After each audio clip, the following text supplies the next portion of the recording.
Hello बच्चों, नमस्कार। Motion मंच पर आपका फिर स्वागत है। बच्चों, आज अपन लेकर आए हैं एक नया टॉपिक और इस टॉपिक का नाम है बायोटेक्नोलॉजी। नाम तो सुना होगा बेटे आपने, जैव तकनीकी। तो पहले आपको यह जानकारी लेना है कि इस चैप्टर के अंदर, इस अध्याय के अंदर अपन को पढ़ना क्या है और इस अध्याय से हमें हमारे दैनिक जीवन में फायदा क्या होगा। भाई ठीक है, आप मार्क्स के लिए तो पढ़ोगे ही सही, लेकिन बेटे आपको यह भी जानकारी लेनी है कि इस बायोटेक्नोलॉजी के माध्यम से यह हमारे जीवन में किस तरह से उपयोगी है। तो बच्चों, आपको याद होगा कि पहले इंसुलिन हार्मोन को, जैसे मान लो किसी को डायबिटीज हो गई, तो बेटे इंसुलिन हार्मोन को पहले जानवर की अग्नाशय ग्रंथि को निकाल करके सुखो करके गोलियां बनाई जाती थी, लेकिन वर्तमान में इस बायोटेक्नोलॉजी के माध्यम से उसके इंजेक्शन आने लग गए। कृत्रिम इंसुलिन भी इसके माध्यम से बना लिया गया है। उसके अलावा बेटे जो सूक्ष्म जीवी होते हैं, उन सूक्ष्म जीवों का उपयोग करके मानव के लिए उपयोगी कई प्रकार के उत्पादों का निर्माण किया जाता है, जैसे ब्रेड बनाना, बियर बनाना, या कई प्रकार के एंजाइम्स बनाना, कई प्रकार की वैक्सीन बनाना। ये सब बेटे इस टेक्नोलॉजी के माध्यम से ही शुरू हुआ। तो आने वाला समय भी बायोटेक्नोलॉजी का है, तो इसको एक एक चीज ध्यान से पढ़ना है कि ये बायोटेक्नोलॉजी बेटे काम कैसे करती है और किस तरह से अपन को इसमें पढ़ना है। तो आगे अपन चलते हैं बेटे बायोटेक्नोलॉजी, और इसका पहला टॉपिक लेंगे जैव प्रौद्योगिकी के सिद्धांत। तो जैव प्रौद्योगिकी के सिद्धांत में हमारा पहला टॉपिक होगा यानी बेटे परिचय। पहला टॉपिक यहां पर अपन लेंगे तो ये लेंगे परिचय। तो ये परिचय किसका लेंगे बेटे, तो ध्यान रखना अपन आज का टॉपिक होगा बायोटेक्नोलॉजी। बायोटेक्नोलॉजी या फिर इसे आप बोल सकते हो जेनेटिक इंजीनियरिंग। जेनेटिक इंजीनियरिंग, तो ये हमारा टॉपिक होगा बायोटेक्नोलॉजी या फिर ये होगा बेटे जेनेटिक इंजीनियरिंग। तो आइएगा, ये जो जेनेटिक इंजीनियरिंग है ये काम कैसे करती है। तो बेटे यहां आप ध्यान से देखो कि ये हमारे पास में एक प्लांट्स है, ये प्लांट्स यहां पर है, और ये जो प्लांट्स है ये है कीट प्रतिरोधी। ये पौधा मेरे पास में है और ये पौधा है बेटे यानी कीट प्रतिरोधी। कीट प्रतिरोधी, और एक पौधा ऐसा है जो यहां पर यह है कीट रोगी। कीट रोगी, इसको समझने की कोशिश करना। अब हमें इस कीट प्रतिरोधी पौधे की जीन को कीट रोगी पादप में पहुंचा करके इसे हमें क्या बनाना है, कीट प्रतिरोधी पौधा बनाना है। तो आइएगा ये काम कैसे करेगा। तो यहां पर आप देखिएगा बेटे कि ये जो काम करेगा ये इस तरह से काम करेगा कि सबसे पहले तो यहां से इस पौधे की कोशिका को अपन लेंगे और इस कोशिका से अपन को ये डीएनए यहां पर निकालना है। तो ये डीएनए कहलाएगा डीएनए, यानी इसको अपन कहेंगे बाह्य डीएनए। पहले समझ लेना कि अपन को इस तकनीकी में पढ़ना क्या है। सबसे पहले अपन एक वांछित जीन का चुनाव करते हैं, यानी एक उपयोगी जीन का चुनाव करते हैं, और उस उपयोगी जीन को बेटे किसी वाहक के साथ में जोड़ करके उसको रिकॉम्बिनेट करवाया जाएगा, और फिर उसको जिस लक्ष्य कोशिका में आपको पहुंचाना है उसको वहां पर पहुंचा करके उपयोगी पौधे या जीव बनाए जाएंगे। तो अपन ने क्या किया कि एक पौधा तो कीट प्रतिरोधी है और एक पौधा कीट रोगी है। अब अपन को इस कीट रोगी पौधे को भी कीट प्रतिरोधी बनाना है, यानी एक पौधे में तो बेटे ये कीटों का संक्रमण होता है, ये ध्यान रखना, और एक पौधे में कीटों का संक्रमण नहीं होता है। तो जिस पौधे में कीटों का संक्रमण नहीं होता है वह पौधा तो कीट प्रतिरोधी पौधा है, और जिस पौधे के अंदर कीटों का संक्रमण होता है वह कीट रोगी पौधा है। तो आइए बच्चों, ये किस तरह से ये जीन इस पौधे से इस पौधे में जाएगी। तो अपन ने इस पौधे के किसी सेल को लिया और इस सेल से इसके डीएनए को लिया, तो ये डीएनए फॉरेन डीएनए या बाह्य डीएनए या डिजायर यानी वांछित जीन, इस वांछित जीन को बेटे अपन किसी वी डीएनए के साथ में अपन लेंगे। तो वी डीएनए ये एक प्रकार का वाहक डीएनए होगा। फिर इन दोनों की क्रिया एक विशेष एंजाइम होगा रेस्ट्रिक्शन एंडोन्यूक्लियोजेज और प्लस एक एंजाइम होगा बेटे लाइगेज। इसको डिटेल में इसकी क्रियाविधि में लूंगा, सिर्फ यहां आपको समझा रहा हूं कि बायोटेक्नोलॉजी में हमें क्या क्या करना है। तो बायोटेक्नोलॉजी के अंदर पहले तो हमें विशेष लक्षणों वाली जीन की आवश्यकता होगी जिसे वांछित जीन कहेंगे। इस वांछित जीन को बेटे किसी वाहक डीएनए के साथ में जोड़ा जाएगा जिसे अपन वी डीएनए कहेंगे, और इनको यहां जोड़ने से यहां पर हमें मिल जाएगा रिकॉम्बिनेंट डीएनए, यानी एक प्रकार का ये डीएनए होगा जिसे अपन यहां पर कह सकते हैं रिकॉम्बिनेंट डीएनए। तो यहां आप देखिएगा बेटे, यहां से यहां तक ये तो डिजायर जीन है और ये वाहक डीएनए है। अब इस रिकॉम्बिनेंट डीएनए को संवर्धन के लिए पहले इसमें लिया जाएगा होस्ट सेल में, यानी इसको इंटर करवाया जाएगा बच्चों होस्ट सेल में, फिर होस्ट सेल का करवाया जाएगा यहां पर संवर्धन। तो संवर्धन करवाने से आप क्या देखते हो कि संवर्धन माध्यम पर कई सारी होस्ट सेल बन जाती है, और होस्ट सेल के साथ में अपन को यहां पर देखना है कि इस तरह से आरडीएनए की भी कई सारी प्रतिलिपियां बन जाएगी। तो बच्चों क्या क्या करना है कि पहले अपन को वांछित जीन को लेना है। जैसे एक बार फिर समझ लें कि हमें यहां पर यह कीट प्रतिरोधी पौधा है और उसके साथ में कौन सा पौधा है, कीट रोगी पौधा है। तो इस कीट रोगी पौधे को अपन को क्या बनाना है, कीट प्रतिरोधी पौधा बनाना है। तो अब अपन को क्या करना है कि कीट प्रतिरोधी पौधे से वांछित जीन को लेना पड़ेगा जो कीट के प्रति प्रतिरोधी होती है। तो यहां से इसकी सेल को बाहर निकाला, और सेल को बाहर निकालने के साथ ही उसके डीएनए को बाहर निकाला, और इस डीएनए को किसी वाहक के साथ में जोड़ा। तो इनके लिए पहले दोनों डीएनए को तोड़ना पड़ेगा और फिर वापस इन्हें जोड़ना पड़ेगा। तो बेटे तोड़ना पड़ेगा तो हमें रेस्ट्रिक्शन एंडोन्यूक्लियोजेज एंजाइम की जरूरत पड़ेगी, और जब इसे तोड़ना जोड़ना पड़ेगा तो फिर हमें इसे लाइगेज एंजाइम की जरूरत पड़ेगी। तो दोनों एंजाइमों की सहायता से दोनों डीएनए को पहले तोड़ा जाएगा फिर जोड़ा जाएगा। तो एक वर्ताकार डीएनए हमें यहां मिलेगा जिसको पुनर्योगज डीएनए या रिकॉम्बिनेंट डीएनए अपन यहां पर कहेंगे। उसके बाद में बेटे इस रिकॉम्बिनेंट डीएनए की संख्या बढ़ाने के लिए, क्योंकि जब तक इस डीएनए को, जब तक वांछित जीन को बेटे किसी टारगेट सेल में नहीं ले जाएंगे, जब तक इसको सुरक्षित भी रखना है, तो इस आरडीएनए की संख्या बढ़ाने के लिए इसे किसी पोषक कोशिका में प्रवेश करवाना पड़ेगा। तो बेटे इसको होस्ट सेल में प्रवेश करवा देंगे। अब होस्ट सेल में तो प्रवेश करवा दिया, लेकिन अभी एक ही आरडीएनए है, तो अब अपन को इसकी संख्या बढ़ानी है। तो फिर होस्ट सेल को कहां रखेंगे, संवर्धन माध्यम पर, और संवर्धन माध्यम पर जब रखेंगे तो बेटे इसके कई हजार प्रतिलिपियां यहां पर बन जाएगी।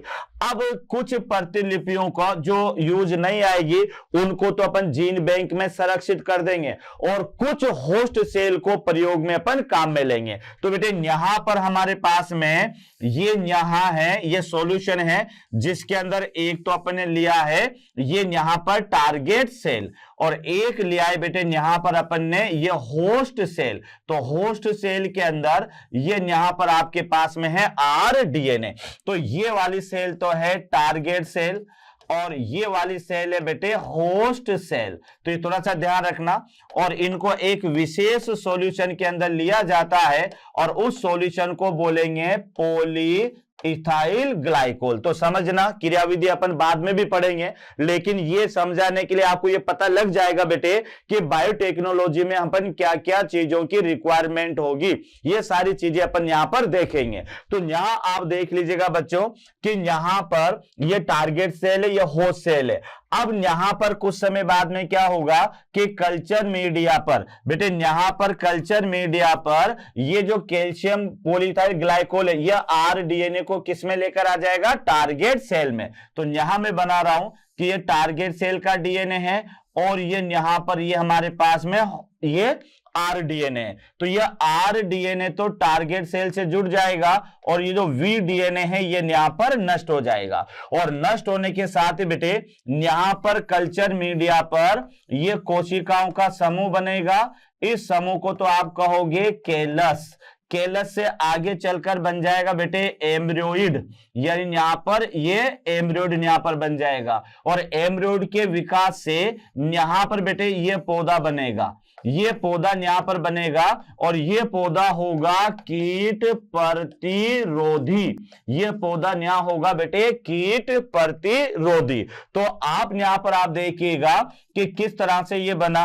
तो यहां अपन ने क्या किया, ये इससे ये जीन यहां पर आकर जुड़ गई। तो बेटे इस वांछित कोशिका जो है, इस टारगेट सेल में जो है, इसके डीएनए के साथ में ये वांछित जीन भी जुड़ गई, और वांछित जीन वाली सारी कोशिकाएं मिलकर क्या बना रही है, केलस। ये केलस आगे चलकर भ्रूणाभ में बदलेगा, और भ्रूणाभ जो है प्लांटलेट बनाता हुआ एक पौधे में बदल जाएगा। लेकिन ध्यान से देखो, अब ये जो पौधा बना है, इस पौधे की प्रत्येक कोशिका में वह वांछित जीन मौजूद है, ये वाली, यानी जो जीन अपने यहां से ली थी बेटे, ये जीन इस कोशिका की प्रत्येक गुणसूत्र के साथ में मौजूद है। और जब ये कोशिकाएं मिलकर एक नया पौधा बनाएगी, तो उस पौधे के अंदर कीट प्रतिरोधी गुण प्रेजेंट होगा। तो आप देख लें, अपन ने कोशिका, यहां पर आप देखो बेटे, जो टारगेट सेल अपन लेंगे, यानी इस पौधे की जो सेल होगी, ये इसकी सेल होगी हमारे पास में, यानी टी सेल। इस पौधे की सेल होगी टी सेल, टारगेट सेल, और ये इसका केंद्रक होगा। तो आप देख लें, अपन ने कीट प्रतिरोधी पौधे के साथ में इस वांछित जीन को जोड़ दिया, यानी कीट प्रतिरोधी यानी कीट रोगी जो पौधा था, उसकी जीन के साथ में अपन ने डिजायर जीन को जोड़ दिया। और इसके जोड़ने से बेटे क्या हुआ कि जो कोशिकाएं अब बनेगी, उसके प्रत्येक कोशिका के डीएनए के साथ में वांछित जीन भी प्रेजेंट है। तो ये वांछित जीन जब प्रेजेंट है, और जब इस कोशिका से पूरा नया पौधा बनेगा, तो ये पौधा भी कैसा होगा, कीट प्रतिरोधी होगा। तो यहां आप देख लें कि बेटे इसमें अपन को किया क्या अपन ने, तो इस तकनीकी के माध्यम से डीएनए में काट छांट की जाती है, डीएनए को तोड़ा जाता है, उसे जोड़ा जाता है, और फिर उसके बाद में एक नए डीएनए का निर्माण होता है। तो डीएनए में काट छांट करके, डीएनए में काट छांट करके बेटे नए लक्षण या नए जीव को तैयार करना, यही क्या है, बायोटेक्नोलॉजी है, जिसके माध्यम से जो वांछित जीन है, उसे एक सजीव से दूसरे सजीव में ट्रांसफर किया जाता है। तो आइए अपन लिखते हैं बेटे इसके बारे में, यानी इसका हमारे पास में अगला टॉपिक है परिचय। तो परिचय का पहला पॉइंट याद रखना, इसमें एक वैज्ञानिक हुए बेटे पॉल बर्ग, पॉल बर्ग, ये याद रखना, बायोटेक्नोलॉजी से संबंधित पहले वैज्ञानिक पॉल बर्ग। और ये पॉल बर्ग कौन है बेटे, तो ये याद रखना, जो पॉल बर्ग हैं, ये हैं father of biotechnology, father of biotechnology. तो याद रखिएगा कि बायोटेक्नोलॉजी के बारे में या जैव तकनीकी के बारे में बताने वाले जो पहले वैज्ञानिक हैं, ये पॉल बर्ग हैं। और इन्होंने क्या किया बेटे, इन्होंने जो प्रयोग किया वो किया SV40 वायरस, एफी40 वायरस की जो जीन है, जीन को इकोलाई बैक्टीरिया में ट्रांसफर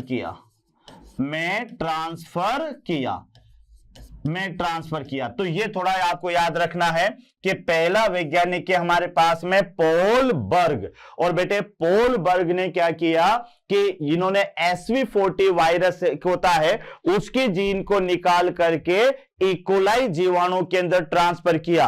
तो ये बायोटेक्नोलॉजी में किया जाने वाला प्रयोग था। तो इसके सम्मान में पॉल बर्ग को कहा गया फादर ऑफ बायोटेक्नोलॉजी। यहां तक क्लियर। उसके बाद में आपको इसकी डेफिनेशन याद रखने बेटे कि बायोटेक्नोलॉजी है क्या। तो याद रखना, मैंने आपसे क्या कहा कि डीएनए में काट छांट की जाएगी, और डीएनए में काट छांट करने के बाद वांछित जीन को तो बेटे उसमें जोड़ा जाएगा, और अवांछित जीन को वहां से हटा दिया जाता है। वांछित जीन को जोड़ा जाता है और अवांछित जीन को वहां से हटा दिया जाता है। तो यही तकनीकी है बायोटेक्नोलॉजी, क्योंकि इसे अपन जेनेटिक इंजीनियरिंग भी कहेंगे, आनुवांशिकी अभियांत्रिकी भी कहेंगे। तो बेटे एक तो इंजीनियरिंग होती है कि मकान बनाओ तोड़ो, है ना, गाड़ी बनाओ तोड़ो, यह आनुवांशिकी इंजीनियरिंग है, जहां पर डीएनए को तोड़ा जाएगा, जोड़ा जाएगा, तोड़ा जाएगा, जोड़ा जाएगा। तो इसकी डेफिनेशन कैसे दोगे कि यहां पर डीएनए,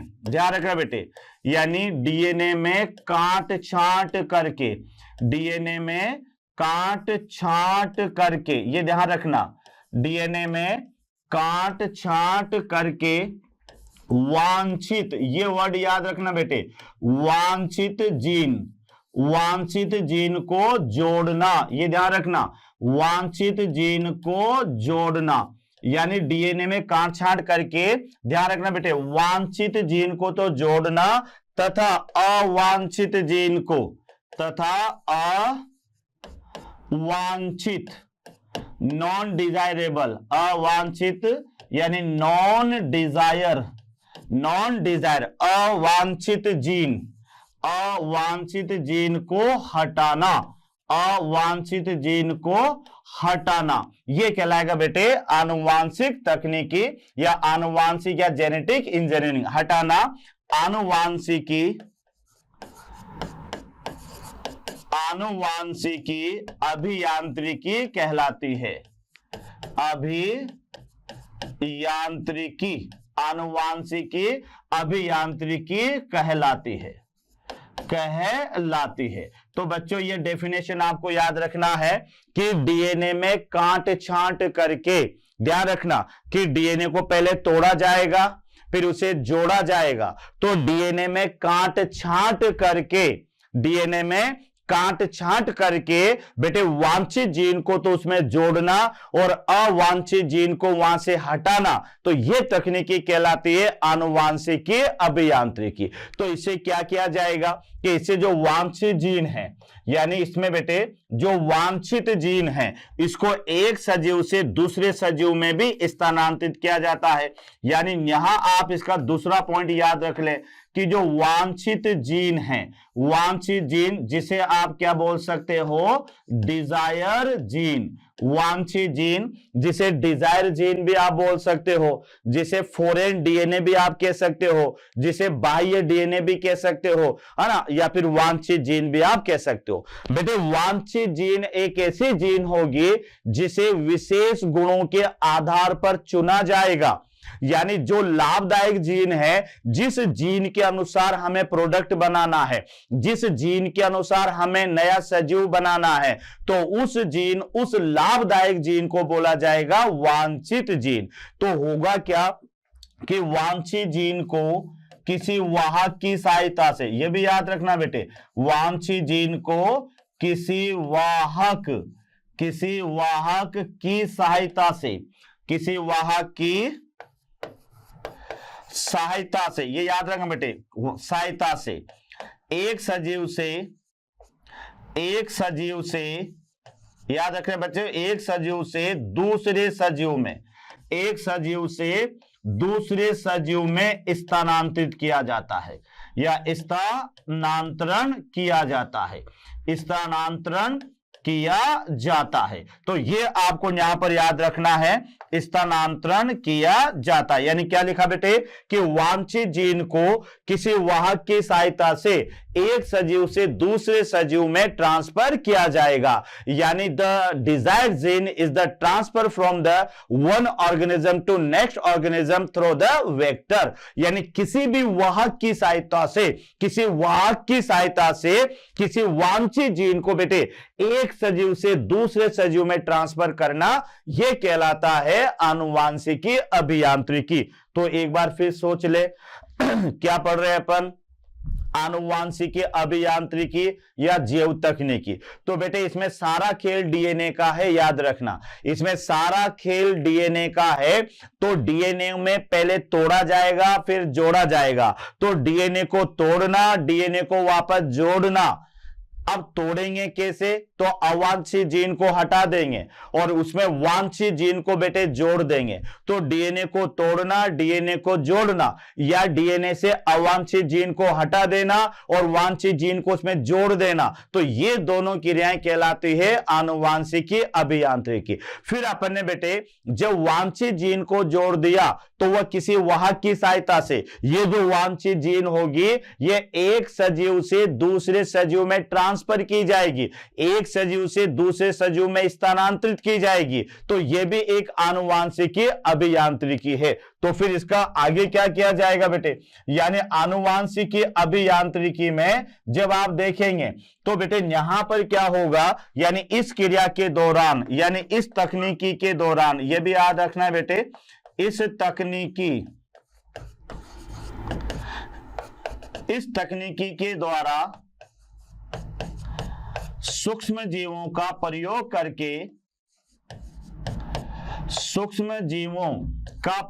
करके मानव के लिए उपयोगी पदार्थों का निर्माण किया जाता है। मानव के लिए उपयोगी पदार्थों का निर्माण किया जाता है। उपयोगी पदार्थों का निर्माण किया जाता है। उपयोगी पदार्थों का निर्माण किया जाता है। तो ये थोड़ा सा आपको याद रखना है कि इस तकनीकी का प्रयोग